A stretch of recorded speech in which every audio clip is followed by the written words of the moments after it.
Let me ask you something. Are your customers saying, "I'll think about it," even when you've explained everything perfectly? Here's the secret. They're not buying because their heart isn't sold, even if their head is. So let's fix that today. See, every decision that we make, and I mean every single one, is driven by emotion first and logic second. Think about the last big purchase that you personally made. Maybe it was a car or a house. Did you analyze every detail first, or did you fall in love with how it felt? Studies show that up to 80% of decisions are driven by emotion.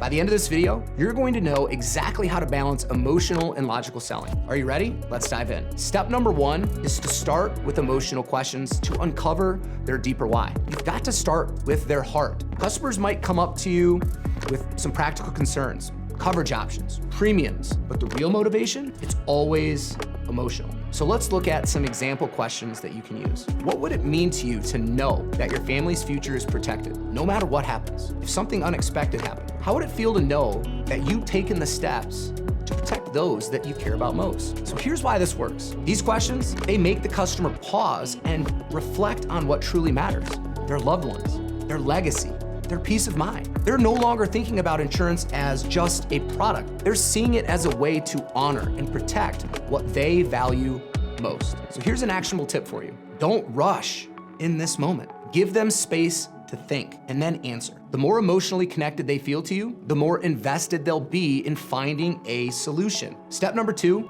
is you want to balance it out with logical questions to support their decision. So now that you've touched their heart, it's time to speak to their head. People want to feel good about their decision, but they also need to justify it logically. This is where you show them the numbers and the practical impact. So here are some example questions you can ask. What specific areas do you want to make sure that your family is financially secure in if something were to happen? Have you thought about the financial impact of being unprotected in situations like this? Here's why this works. These questions, they get the customer thinking about the practical gaps in their current situation. You're helping them connect their emotional why to a logical how. And that's where the confidence in the decision comes from. So here's an actionable tip for you. Frame these questions as problem-solving opportunities, not scare tactics. You're here to guide the customer, not pressure them. Step number three is you want to transition to outcome-based questions to help you close the deal. Once you've balanced emotion and logic, you want to tie everything together with questions that paint a vivid picture of a positive outcome for the customer. These are forward-looking, and they help your customer visualize the benefit of actually taking action. So here's some example questions. How would it feel to know that you've put a solid plan in place for your family's future? If you had this coverage, how do you think it would impact the peace of mind or how you plan for your future goals? Here's why this works. These questions, they make the decision feel real and exciting. They're no longer just imagining the problem. They're visualizing the solution and how it's going to help transform their lives. So here's your action tip. Use their own words from earlier in the conversation at this point. This is a combination of mirroring and looping. If they said security for my family, reflect that back to them in your outcome-based questions. Even after all this, hesitation is going to happen.